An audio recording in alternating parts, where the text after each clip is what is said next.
Hello बच्चों, आपका अपने चैनल फिर से एक बार स्वागत है।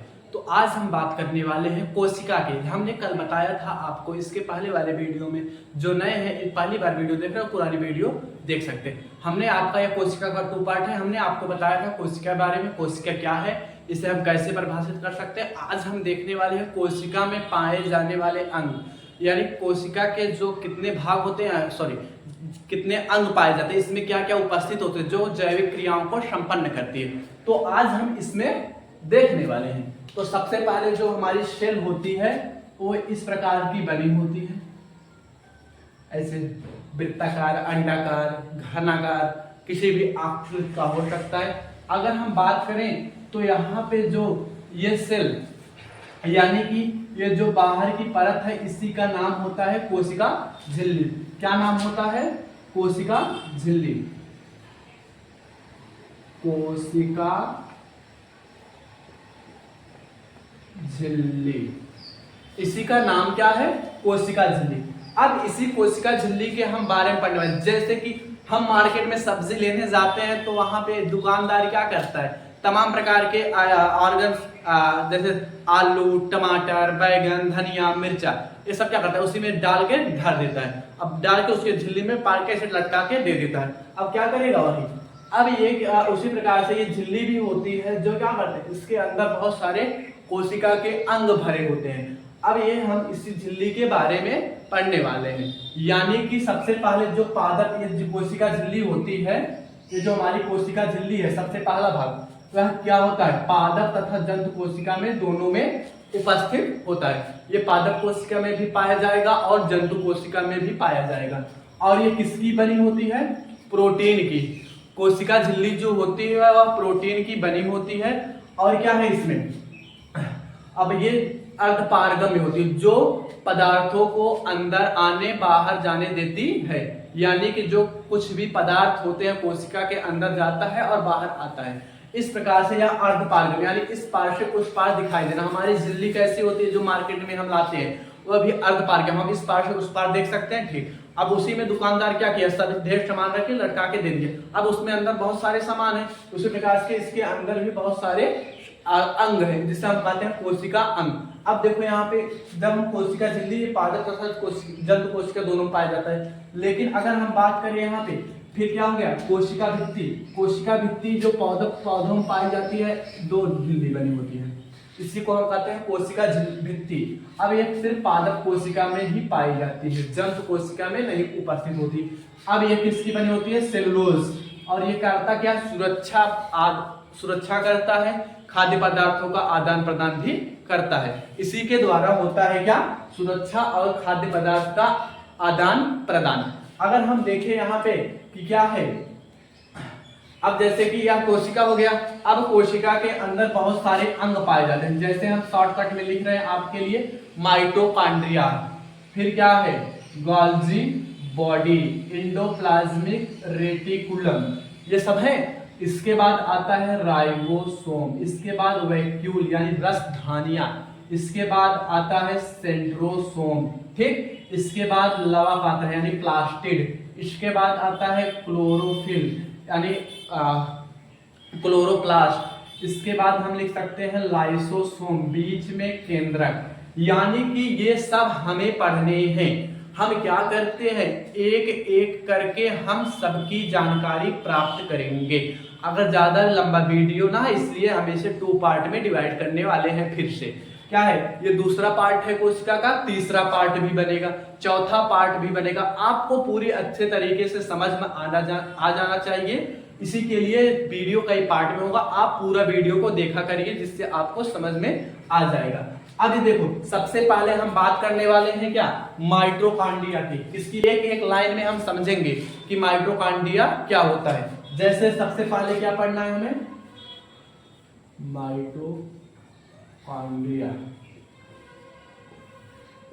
अगर हम इसकी बात करें तो इसे कोशिका का ऊर्जा घर कहा जाता है। क्या कहा जाता है?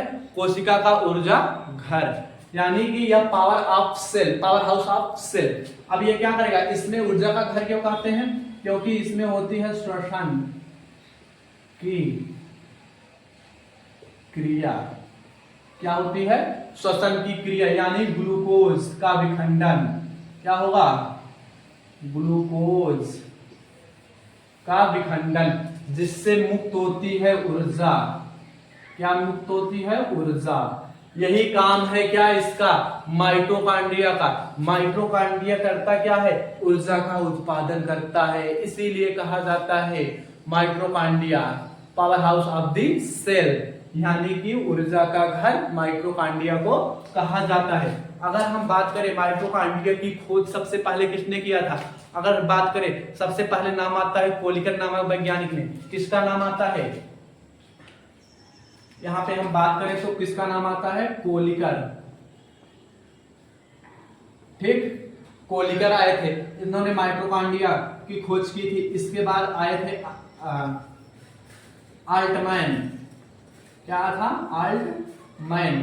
आल्टमैन ने माइटोकॉन्ड्रिया को बायोप्लास्ट नाम दिया था। आल्टमैन ने क्या दिया था? बायोप्लास्ट नाम दिया था। उसके बाद आता है यहाँ पे सी बेंडा। क्या नाम है? सी बेंडा। इन्होंने क्या कहा था? माइटोकॉन्ड्रिया को माइटोकॉन्ड्रिया नाम दिया था। क्या नाम दिया था? माइटोकॉन्ड्रिया।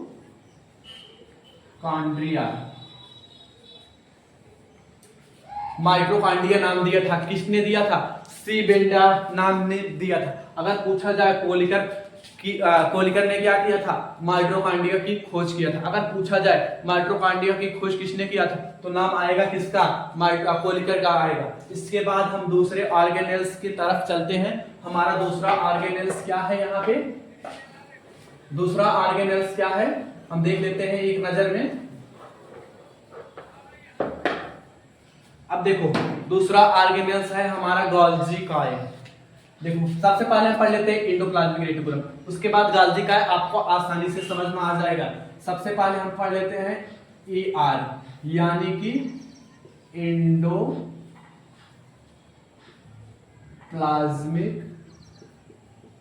रेटिकुलम। एंडोप्लाज्मिक रेटिकुलम ये किसका नाम है? हमारे अंतःप्रद्रव्य जालिका। अब ये क्या करता है? जैसे बीच में केंद्रक है, इसी से सटा होता है क्या? अंतःप्रद्रव्य जालिका। जैसे ये केंद्रक हुआ, इसी से संरचना ऐसे निकली रहेगी। क्या होगा? इसी से संरचना निकली रहेगी। ये बहुत महत्वपूर्ण है इसके लिए। अब देखो, इस पे होते हैं राइबोसोम छोटे छोटे, इस प्रकार से संरचना होती है। इस पे होता है राइबोसोम। अब ये देखो, अंतःप्रद्रव्य जालिका हमारा दो टाइप का होता है, 2 टाइप्स। क्या होता है? 2 टाइप्स का। एक होता है SER और एक होता है RER। इसका मतलब होता है स्मूथ एंडोप्लाज्मिक रेटिकुलम लिख लेना। इसके बाद R यानी रफ, ER। इस रफ यानी स्मूथ माने चिकना, रफ माने खुरदुरा, यानी स्मूथ चिकना अंतःप्रद्रव्य जालिका और खुरदुरा अंतःप्रद्रव्य जालिका। अगर हम डिवाइड करें इसे, क्या करते हैं? अगर हम इसे डिवाइड करते हैं, जैसे कि ये मान लेते हैं ये 2 पार्ट है, 2 पार्ट हो गया अंतःप्रद्रव्य जालिका का, हम ये मान लेते हैं, लेकिन ऐसी नहीं होती है। ठीक, नलिका के आकार की होती है। इस तरफ खुरदुरा है, एक तरफ चिकना है। जो खुरदुरा है उसे हम RER कह देते हैं और जो चिकना है उसे SER कह देते हैं। RER का काम होता है, इस पे राइबोसोम के कण होते हैं, इसके लिए यह चिकना होता है। क्या होता है? इसके लिए यह खुरदुरा होता है। ये क्या करेगा? ये प्रोटीन का निर्माण करता है। कौन प्रोटीन का निर्माण करता है अगर पूछा जाए तो RER प्रोटीन का निर्माण करता है। अगर SER पूछा जाए किसका निर्माण करता है, तो होगा वसा का निर्माण करता है। कौन? हमारा SER। और RER प्रोटीन का निर्माण करता है। यानी जो राइबोसोम होता है वह प्रोटीन का संश्लेषण करता है, सबको पता है। और जो हमारा अब इस पे राइबोसोम के कण पाए जा रहे हैं, यह क्या करेगा? यही करेगा क्या? हमारा प्रोटीन का निर्माण, यानी प्रोटीन का संश्लेषण। और इसके साथ जो स्मूथ है, जिस पे राइबोसोम के कण नहीं पाए जाते, वह होता है क्या? हमारा वसा का निर्माण करता है। यानी कि अगर हम सीधी सी बात कहें, एंडोप्लाज्मिक रेटिकुलम क्या करता है? एंडोप्लाज्मिक रेटिकुलम करता है वसा और प्रोटीन का संश्लेषण। ठीक, इसकी खोज किसने किया था? पोर्टर नामक वैज्ञानिक ने। कौन किया था?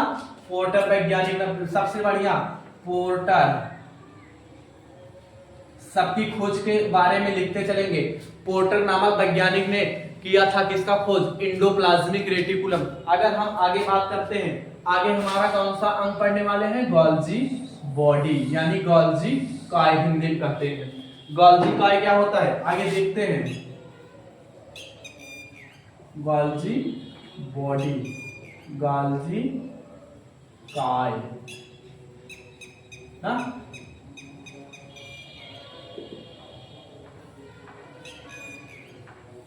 गोल्जी काय क्या होता है? गोल्जी काय की खोज सबसे पहले अगर पूछा जाए जॉर्ज नामक वैज्ञानिक ने किया था। यानी कि जैसे कि हमने क्या होता है हाँ, जैसे दो तीन चीज होते हैं, एक देखा किसने, एक उसको संरचना किसने दिया और उसका नाम किसने दिया कि गोल्जी काय कैसे पड़ा। सबसे पहले देखा किसने था? जॉर्ज नामक वैज्ञानिक ने। उसे संरचना किसने दिया था? पोर्टर नामक वैज्ञानिक ने। और इसका नाम किसने दिया था गोल्जी काय? वो दिए थे कैमिलो गोल्जी के नाम से पड़ा था, इसलिए कैमिलो गोल्जी। क्या नाम दिए थे? कौन नाम दिया था इसका? कैमिलो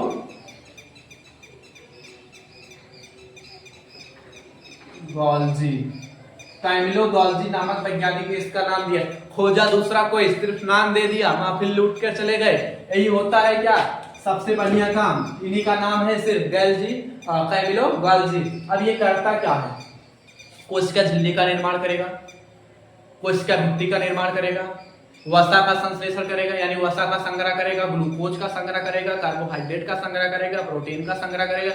यानी कि अगर देखा जाए कि यह भी नलिका के आकार का ही होता है। क्या होता है? नलिका के आकार का ही होता है। ठीक इसी प्रकार से होता है। यहाँ से क्या अंतःप्रद्रव्य आके जुड़ेगी, यहाँ से बाहर निकल के फिर दूसरा तैयार होने लगेगा।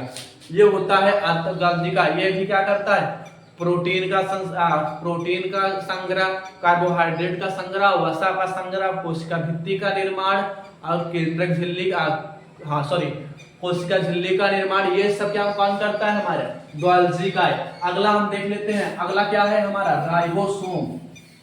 राइबोसोम सबको पता है। राइबोसोम अगर देखा जाए तो दो टाइप के, 70S और 80S। ठीक, दो टाइप के होते हैं। राइबोसोम का काम सीधे सीधे हम देख लेते हैं, प्रोटीन का संश्लेषण करना। किसका काम होता है? हमारे राइबोसोम का। इसके बाद आता है रसधानियां, वैक्यूल्स। रसधानियां हम यहां तक पहुंच चुके हैं। ठीक, अब देखो रसधानियां का काम क्या होता है? रसधानियां यह सिर्फ पादप कोशिका में यह दोनों में पाई जाती है। पादप कोशिका में ज्यादा पाई जाती है, जंतु कोशिका में बहुत कम पाई जाती है। अब देखो पादप कोशिका में यह क्या करता है? जल संग्रह का कार्य करता है। कौन करेगा? जल संग्रह का कार्य। जल संग्रह का कार्य ना, जल संग्रह का कार्य कौन करता है? हमारा रसधानियां। इसमें जल एकत्रित रहता है। जब भी कभी आप पेड़ को काटे होंगे तो देखे होंगे वहां से बहुत सारे जल निकलते हैं, पानी निकलता है ना, वही होता है। आगे देखो तो रसधानियां हो गई। उसके बाद सेंट्रोसोम, यहां पे लिख देते हैं क्या? सेंट्रोसोम। अब सेंट्रोसोम यानी इसे हम क्या कहते हैं? तारक काय। तारक काय क्या करता है? तारक काय कोशिका विभाजन में सहायता करता है ना। जैसे अगर कोशिका डिवाइड होगी, एक कोशिका से दो कोशिका बनेगी, तो ये कौन काम करेगा? इसमें हेल्प कौन करेगा? ये हमारा तारक काय का काम होता है। क्या? कोशिका को डिवाइड करवाना। अगला है लाइसोसोम। हम पढ़ लेते हैं सबसे पहले। लाइसोसोम बहुत खतरनाक है। केंद्रक को देख लेते हैं। केंद्रक का काम होता है क्या? यहाँ पे केंद्रक हम बात कर लेते हैं। क्या? केंद्रक की बात कर लेते हैं। केंद्रक क्या करता है? केंद्रक करता है पूरे कोशिकाओं में देख रेख का काम। जैसे कि यह माइटोकॉन्ड्रिया का काम ऊर्जा का बनाना, गोल्गी बॉडी का काम कोशिका झिल्ली, कोशिका भित्ति आदि खाद्य पदार्थों का संश्लेषण करना। इंडोप्लाज्मिक का काम प्रोटीन और वसा का संश्लेषण करना। राइबोसोम का प्रोटीन का संश्लेषण करना। और वैक्यूल का काम होता है क्या, जल का संग्रह करना। यानी कि ये जैसे कि कोई है, ये सब ऑर्गेनेल्स हैं किसके, सेल के। अगर कोई काम करना बंद कर दिया, ये करता है देख रेख। जैसे कि इसे निर्देश पहुंचा, यहाँ पे निर्देश पहुंचा न्यूक्लियस के पास। अब न्यूक्लियस क्या करेगा, इसका न्यूक्लियस कहेगा किससे, गोल्गी कार से, यानी लाइसोसोम, लाइसोसोम से। किससे कहेगा, लाइसोसोम। यहां पे हम लिख देते हैं लाइसोसोम, लाइसोसोम। अब ये जो न्यूक्लियस है ये क्या करेगा, देखेगा कि माइटोकॉन्ड्रिया काम नहीं करेगा। जब काम नहीं कर रहा है तो यह निर्देश किसको दिया, लाइसोसोम को। लाइसोसोम को हम कहा जाता है क्या, लाइसोसोम को कहा जाता है आत्महत्या की थैली। क्या कहा जाता है, आत्महत्या की थैली, आत्महत्या की थैली। आत्महत्या की थैली क्यों कहते हैं, इसे हम बता रहे हैं। जैसे कि माइटोकॉन्ड्रिया काम करना बंद कर दिया, निर्देश किसके पास गया, न्यूक्लियस के पास गया, यानी केंद्रक के पास गया। अब केंद्रक का काम ये होता है देखरेख करना। अब केंद्रक जब देखरेख कर रहा है, देखा कि माइटोकॉन्ड्रिया बंद कर दिया। अब माइटोकॉन्ड्रिया जैसे काम बंद कर दिया, न्यूक्लियस के पास निर्देश गया, निर्देश क्या, किसको भेजा, न्यूक्लियस लाइसोसोम के पास। अब इसके पास भेज दिया निर्देश। अब लाइसोसोम के पास होता है जल अपघटक एंजाइम। क्या होता है, जल अपघटक एंजाइम।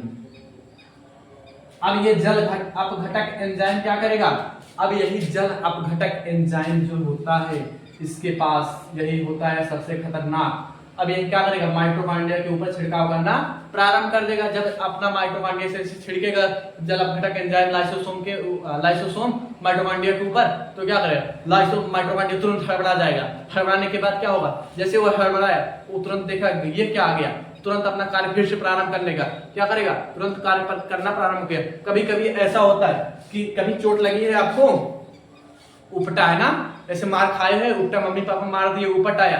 जब उपट आया तो यहाँ की कोशिकाएं समाप्त हो जाती ना। जब यहाँ की कोशिकाएं समाप्त हो जाएंगी तो अगल बगल के जो लाइसोसोम अगल बगल के जो लाइसोसोम होते हैं अलग कोशिकाओं के, वह क्या करेगा, धीरे से देखेगा कि ससुरा यहाँ पे जो बगल का लाइसोसोम है, कोशिका है, वह मर चुकी है, काम नहीं कर रहा है, तो अपना देख रेख ऐसे झांकते रहेगा, दूसरे में ऐसे देखते रहेगा। क्या करेगा, ऐसे देखते रहेगा, वह हमारा काम चल रहा है, ठीक है, बगल की जो कोशिका है इसका काम नहीं चल रहा है, तुरंत ही अपना जल अपघटक एंजाइम इस पे छिड़कना प्रारंभ कर देगा। जब इस पे छिड़केगा तो वह धीरे धीरे हमारा जो होता है सही हो जाता है ना, कहता है गर्म पानी। जब हम गर्म पानी से सेकते हैं तो वहां की सेल ज्यादा एक्टिव हो जाती है ना, ज्यादा एक्टिव हो जाती है, जिससे क्या होता है, बगल की धीरे धीरे सही हो जाती है। अब लाइसोसोम को आत्महत्या की थैली क्यों कहते हैं। अब देखो, जब ये माइटोकॉन्ड्रिया बंद कर, यानी कि जितने भी ऑर्गेनेल्स पाए जाते हैं हमारे कोशिका के अंदर, अगर वो काम करना बंद कर देते हैं तो ये लाइसोसोम क्या करेगा, लाइसोसोम करेगा अपने, कहेगा रुको हम आइडिया बताते हैं, अपने आप को ही पूरा फोड़ लेगा। अपने आप को जब फोड़ लेगा तो पूरे कोशिका में लाइसोसोम के जल अपघटक एंजाइम फैल जाएंगे, तो वहां की कोशिकाएं पूरी समाप्त। कहेगा अब आओ, इसे कहा जाता है पाचक, कोशिका का पाचक तंत्र, कोशिका का पाचन तंत्र या पाचक तंत्र ना, क्या कहा जाता है, कोशिका का पाचक तंत्र ना। क्या करेगा, यह पूरा कोशिका को पचा सकता है और भी हानिकारक पदार्थों को पचा सकता है, यानी कि यह बहुत ही खतरनाक है। अब देखो, जैसे हमारे घर पे देख रेख कौन करता है, मम्मी पापा। अगर हम बदमाशी कर रहे हैं, उधर उधर खेल कूद रहे हैं, ज्यादा बदमाशी कर रहे हैं, तो मम्मी पापा तुरंत आते हैं, मारने लगते हैं ना। उसी प्रकार से ये क्या होता है, लाइसोसोम भी होता है। लाइसोसोम क्या करेगा, लाइसोसोम ये क्या करेगा, मारना शुरू करेगा कोशिका के अंगों को, और क्या करेगा, कार्य करवाना प्रारंभ करेगा। नहीं कार्य करेंगे, अपने आप को फोड़ लेगा। जब अपने आप को फोड़ लेगा तो वहां की कोशिकाएं पूरी समाप्त हो, यानी वह कोशिका जिसका लाइसोसोम फूटेगा उसकी कोशिका समाप्त होगा। ज्यादा लंबा वीडियो हो जाएगा, इसलिए वीडियो को यहीं पे समाप्त करते हैं। मिलते हैं नेक्स्ट वीडियो में कोशिका के अगले भाग में। अभी कोशिका समाप्त नहीं हो गई, अभी लगभग 2 वीडियो जाएगा, तीसरा चौथा 4 पार्ट में हम कोशिका को समाप्त कर देंगे। ये हमारा दूसरा पार्ट है, पहला पार्ट बना हुआ है, आप जाके देख सकते हैं। बने रहिए हमारे साथ, हम आपके साथ और आप हमारे साथ। ठीक, आपको बहुत ज्यादा ही फायदा होने वाला है। पूरी कोशिका को हम एक एक करके समझाने वाले हैं। ठीक, जय हिंद।